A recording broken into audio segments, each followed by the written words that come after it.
What was that one unforgettable moment in your life when you felt cornered, betrayed, or pushed too far, and finally gave in to the darker side of yourself just to take control, seek justice, or get even? My blood still runs cold when I remember that day. A day that shattered my perception of safety, justice, and the very world my daughter lived in. I mean, how do you even begin to process the betrayal when the people entrusted with protecting your child turn out to be the monsters themselves? This isn't just a story about a mother's rage. It's about a journey into the darkest corners of what a human can do, and how far a mother will go when everything she holds dear is threatened. One day my daughter came home from school, rushing into my arms, shaking like a leaf. I could feel her little body trembling, so I took her inside and made her favorite French toast. I figured she just had a rough day, missed being home, but oh, how wrong I was. Once she finally calmed down, she looked up at me, her voice small. "Mommy, something happened today, and I think I'm supposed to tell you about it." An uneasy knot tightened in my chest as she told me the school counselor had called her into his office for a special game. He gave her a stuffed unicorn, saying this new game was super popular, and my daughter, being 7, got all excited. Then he made her point the unicorn between his legs and push it repeatedly. She described him making weird faces, closing his eyes, leaning back. By the end, I was utterly horrified, a wave of nausea washing over me. I barely made it to the bathroom before I threw up. What kind of sick person does this to a 7-year-old girl? And he worked at a school. I had willfully sent my daughter into his vicinity. I bounced between blaming myself and wanting to burn the whole world down. My husband was gone, so it was all on me to stand up for her. I don't know what possessed me to go to the school administration before the police, but I did. And they laughed at me. Laughed. They said my daughter was clearly playing a prank, that other kids had made similar jokes about the counselor, and that I, as a parent, should teach my child not to lie. By the time I got to the police station, the school had already called them, spinning their own version. They looked at me like I was some crazy mother trying to give merit to my daughter's filthy lie. But I had looked straight into my daughter's eyes when she told me, and I knew she was telling the truth. No one wanted to believe me. Felt like a nightmare. That's when something clicked. I remembered something important and ran home, tearing into my jewelry safe. Inside there was a note I hadn't looked at in ages. "You see, I'm a doctor now, but once upon a time I was a very green nurse." One day, a stern-looking man, covered in face tattoos, walked into the ER with a bullet wound. No other nurse wanted to touch him. He looked terrifying, so they sent me. I convinced myself everyone deserves treatment and meticulously cleaned his wound. I even joked with him, telling him to stay away from bullets. When I was done, he thanked me and handed me that note with his number. "If you ever need someone taken care of," he'd said, "I won't ask for payment." I typed that number in, and to my shock it connected. I told him who I was. "I remember you," he said. There was a brief silence, and for a moment I thought about hanging up. What I was about to do wasn't who I had become as a woman, a mother, or a doctor. But I wasn't just those things either. I was a wounded mother, betrayed by an entire system that claimed to protect but sheltered monsters with diplomas and easy smiles. "What happened?" he asked, his voice deep. "If you got this far, it wasn't for nothing." I tried to speak, but my voice failed. I took a deep breath, swallowed hard. "It's about my daughter," I began. And then, without holding anything back, without embellishments, without self-censorship, I told him everything. From the moment she came home trembling, to me preparing French toast, thinking it was just a bad day, to her holding that innocent unicorn and telling me what that damn counselor did to her. I told him about the school laughing in my face, about the police looking at me like I was crazy, about the emptiness I felt now, the bitter taste of seeing my daughter sleeping, clutching that toy as if the trauma had poisoned it. "Give me his full name," he said after a heavy silence, "and everything you know about him. Address, car, routine, everything." He paused. "Are you sure you didn't call out of doubt? You already made your choice. I'm not a police officer, I'm not a lawyer, but I guarantee he'll never touch another child again." It was then that I truly understood. I had crossed a line and there was no going back. I wrote down everything he asked for, names, schedules, even the color of his car and where he went for morning walks. I sent it all by message. Minutes later, he replied, "Understood." Nothing more. I went back to my daughter's room. She slept with a peaceful face, as if her little body was trying to forget the most horrible day of her life. I sat on the floor and cried right there in silence. I felt dirty for resorting to that, but at the same time I felt alive for the first time in days. I felt like I was doing something real. The next day I woke up with my heart racing. I went to the kitchen to make coffee, but my hand was shaking so much I dropped the mug. I picked up my phone, no messages, no calls. Life outside continued normally. My daughter went to school. A different school because I would never let her go back to that one. I kissed her before she left with her grandmother, and I was alone with the weight of what was to come. It was only at the end of the afternoon that the phone rang. "It's done," said the voice on the other end. "What does that mean?" I asked, my voice barely a whisper. "It means he'll never look at any child again. Not with his eyes, not with his heart, if he even had one." The call ended there. My legs went weak. I sat on the couch and stared at the wall. That was it. It had happened. But nothing appeared in the newspaper, no news on the radio, no headlines. Just silence. I was afraid to ask more, afraid to discover the details, but part of me was at peace.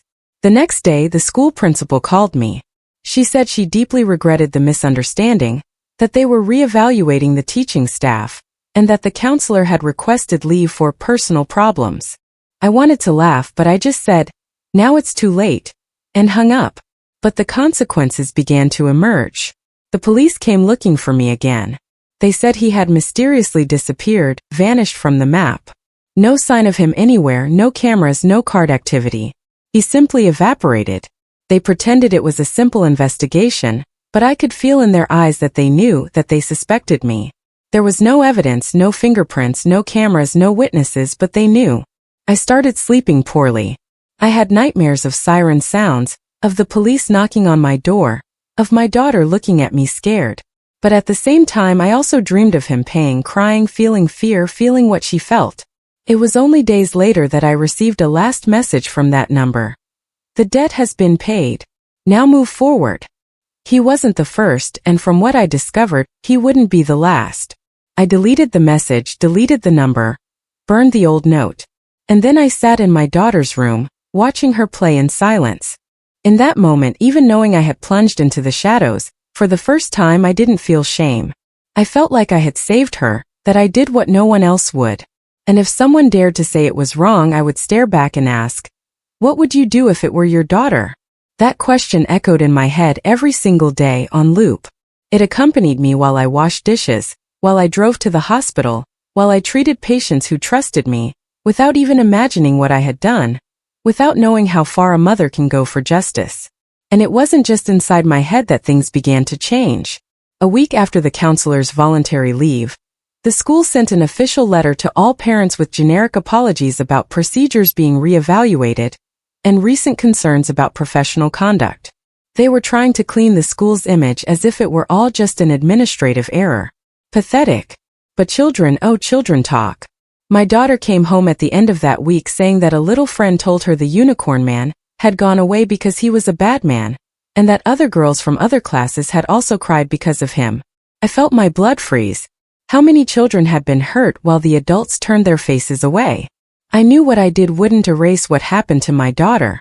I knew she would still have nightmares, that maybe one day she would go to therapy and cry, saying I should have protected her better.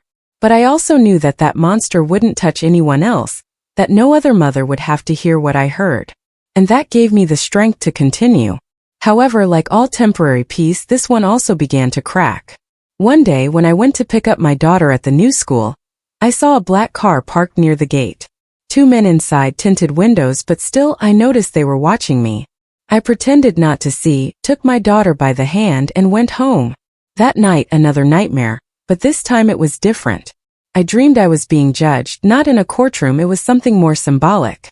I was in a white room surrounded by faces without eyes, and a voice repeated, "Good done by wrong hands, is it still sin?" I woke up sweating. I got up and went to the window. The same black car was parked across the street, motionless, no sign of movement. I picked up my phone, took a photo, called the police, disguising my voice so as not to alarm my daughter. They wrote down the license plate, said they would investigate. They never got back to me. 2 days later, I received a summons to give testimony. It was about the disappearance of the school counselor. They alleged he might have been a victim of retaliation or involvement in crime. The blood drained from my face. I had been cautious, too cautious. I hadn't left traces, and the man who helped me was from the underworld, invisible to the system. But what if? At the police station, the room was cold. The detective, a woman with hard eyes, asked me direct questions. Did you have any recent contact with the school counselor? No. Any disagreement with him? Only what I formally reported.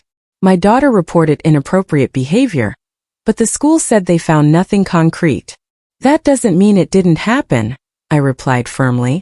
She looked at me like someone staring at a puzzle with missing pieces. I held her gaze. Inside, my stomach was churning, but outside I was a wall.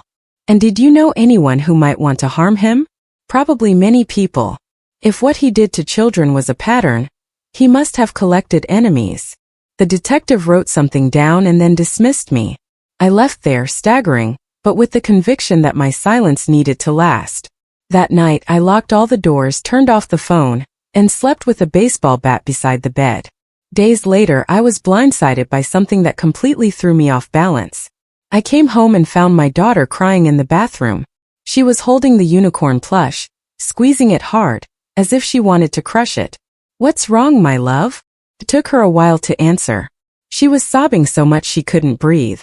When she finally spoke, the words cut me to the core. I remember everything. I remembered his face. I dreamed he made me promise I wouldn't tell, that if I told, he would appear at night and take you away.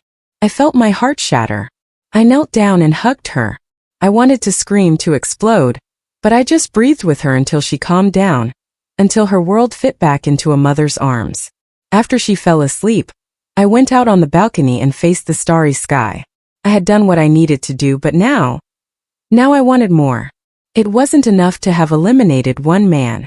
I wanted the school, the principal, those who knew, those who laughed at me. They would be next. I wanted the school. That night, between my daughter's sobs and the rage pulsing under my skin, something inside me transformed. I was no longer just the mother seeking justice. I was no longer a woman in a white coat trying to maintain dignity before a rotten system. I was the storm they pretended not to see coming. I took my laptop and started digging. Name by name. Address by address. I entered the principal's full name in the public record search. I found her participation in educational councils, events, political meetings. She wasn't just an educator. She was a well-connected woman. Photos with councilmen, columns in local newspapers. She gave lectures on educational ethics. The irony corroded me. And then I found what I needed. An old complaint filed away 10 years ago. The same principal had been cited in a process involving omission in the face of inappropriate conduct by an employee. But the case had been covered up, archived for lack of evidence. Nothing happens by chance. That was a pattern. I printed everything, put together a dossier, attached reports from mothers in social media groups. Some, when they saw my anonymous post, sent messages telling about strange behaviors from the same counselor. No one had had the courage to expose it. Most silenced themselves out of fear of retaliation or shame. That's what they did. Covered up, discredited, destroyed. But not with me. The following week, I filed a formal complaint against the school administration. I hired a lawyer who had already sued institutions for serious moral damages. I gathered all the screenshots, audios, documents. I did everything legally, carefully, like a surgeon opening a festering wound. The school's response came quickly. A public note in the newspaper, saying they deeply regretted that a mother's pain was transformed into unfounded attacks against the honor of dedicated professionals. Hypocrites. I began to be watched. My car was scratched. I received an anonymous letter with a sentence written in cutout letters. You've already caused too many problems. I wasn't intimidated. If they wanted war, I would show them they were playing with fire until they found someone willing to burn everything down. At the hospital, my boss called me to talk. Is everything okay at home? She asked with a loaded voice. Why the question? I retorted. We received an anonymous call saying that maybe you were emotionally unstable. An informal complaint. I held back my laughter. They wanted to destabilize me. They wanted to cut my voice where I was strongest. I'm fine, and if you need an emotional certificate, I can ask my psychologist to write one. It was a lie. I had never done therapy in my life, but I needed to seem unshakable. The next day, my lawyer got a hearing with a prosecutor who, according to him, was the father of 3 girls. When he heard my report, his eyes filled with tears. You bring me names, evidence. I brought everything, I replied, pushing the dossier across the table. He leafed through it with the attention of a father who had just understood the real danger. I'm going to take this forward. It may take time, but believe me, I won't file it away. When I left that building, my knees were shaking. I didn't know if the prosecutor would keep his word, but it was the first time I saw an adult face react with real empathy, without treating me like hysterical or a liar. But my daughter, she was still fighting her ghosts. One night, I woke up to a scream. I ran to her room and found her in a panic, pointing at the closet door. He was there, Mommy. He appeared. I saw him. I hugged her tightly, holding her sweaty little hands. He can't hurt you anymore, never again.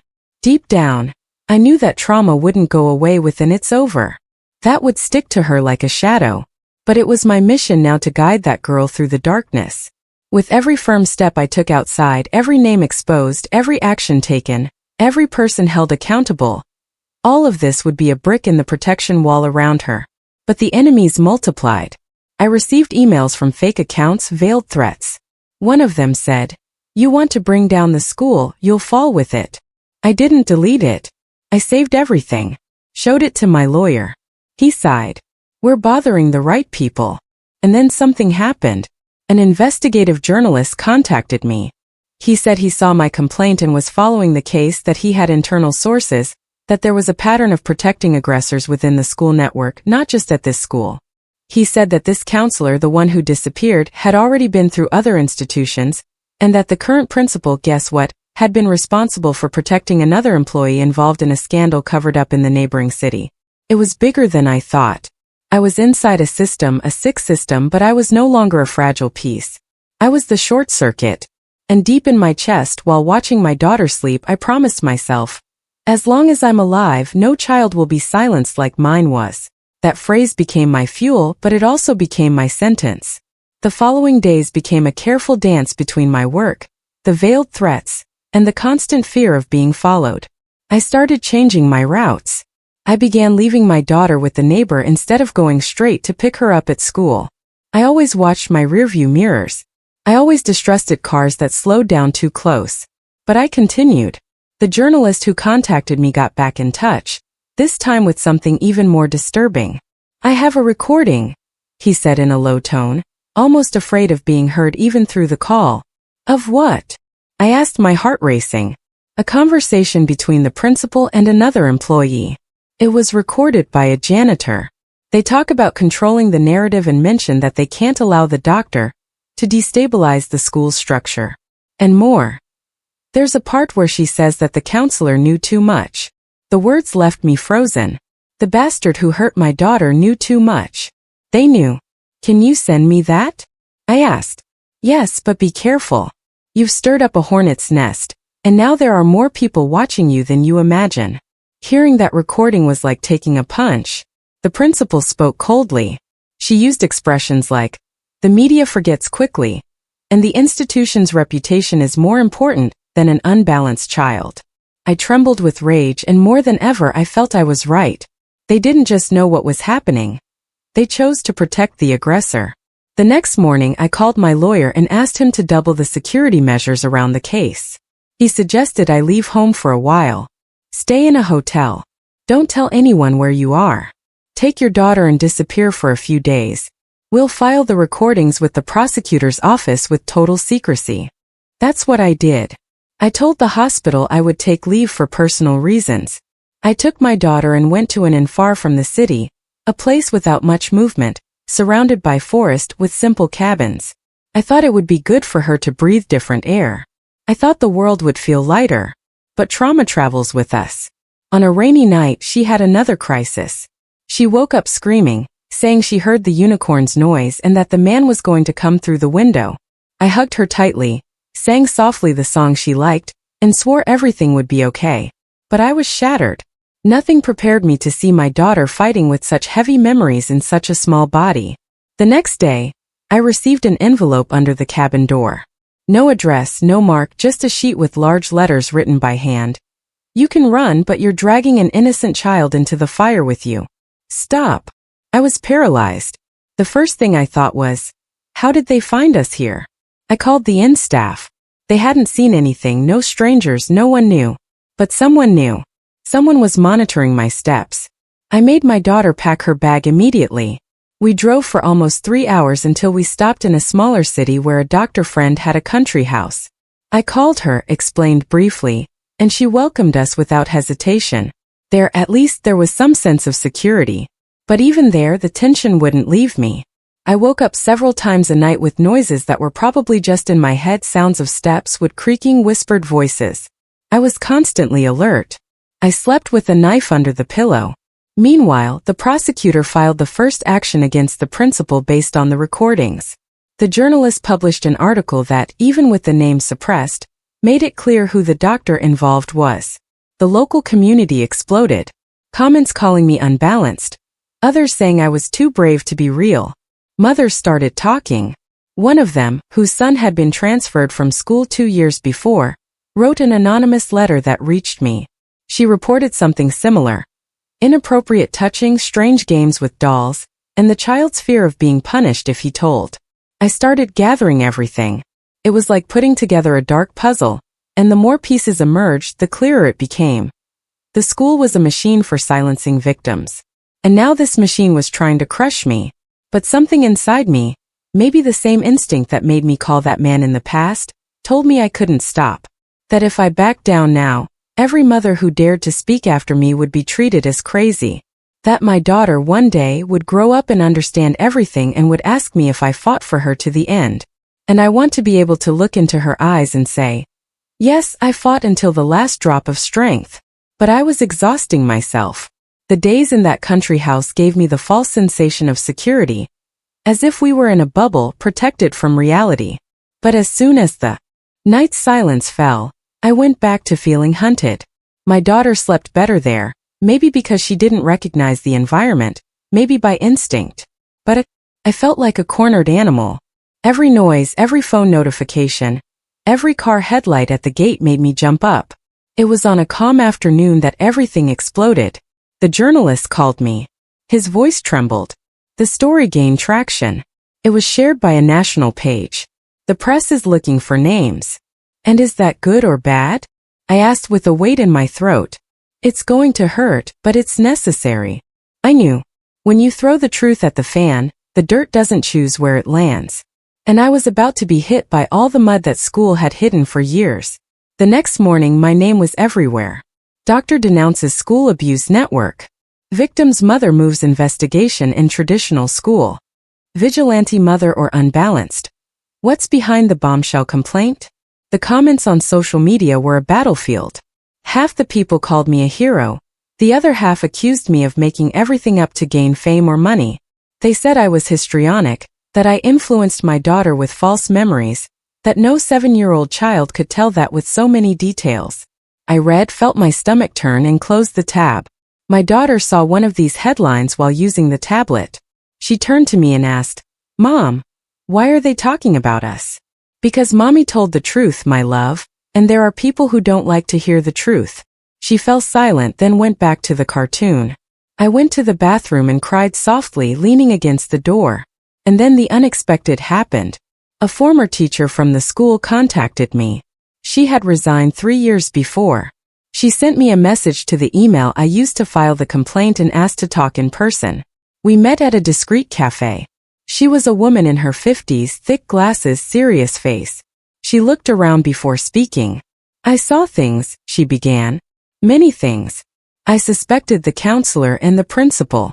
There was a strange tension whenever she talked to him, excessive care. But I only really understood when a student told me she didn't want to play the unicorn game anymore.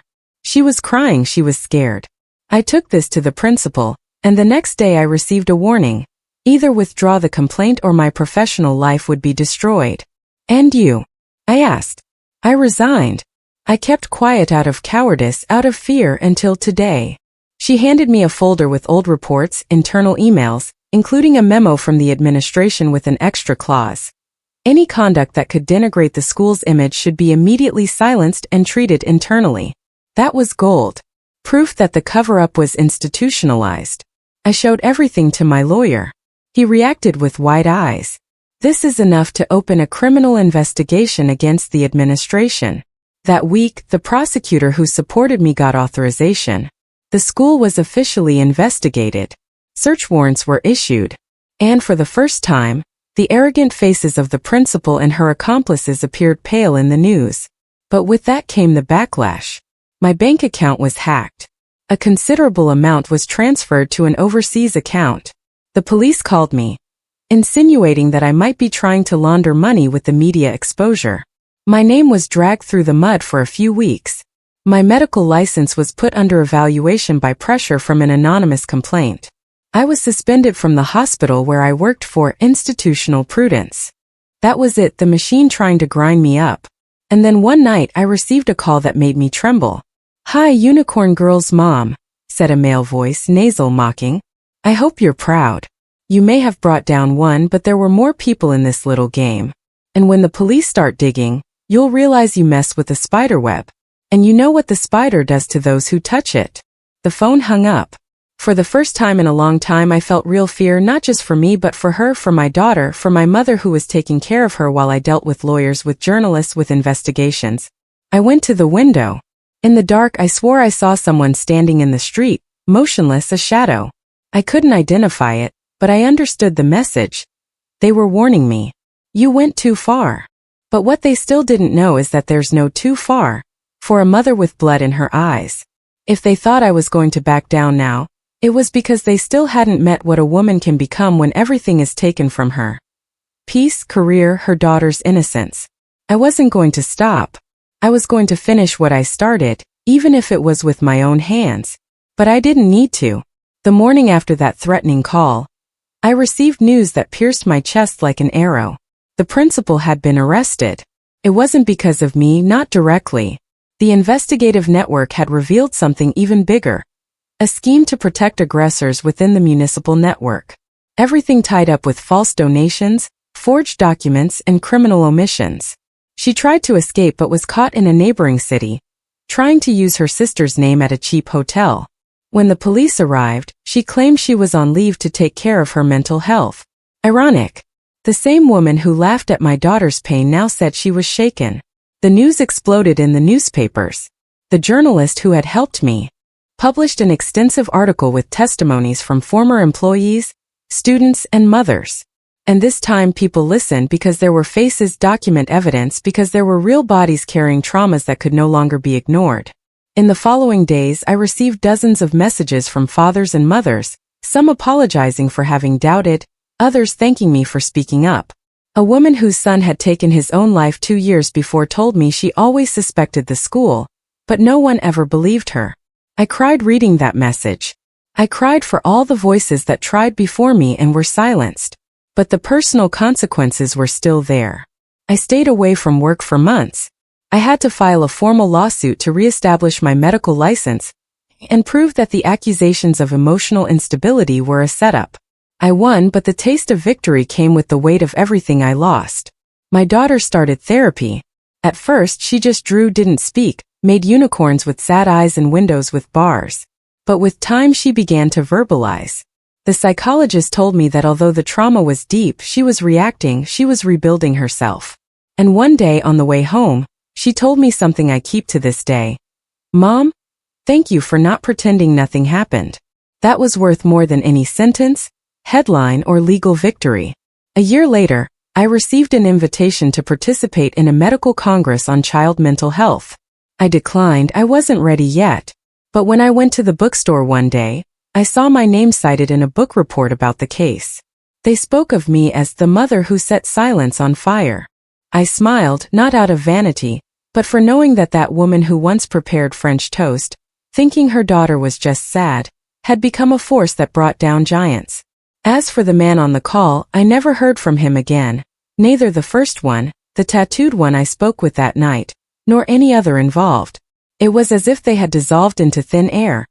A dirty piece of the world that lent me its shadow to do justice and then disappeared.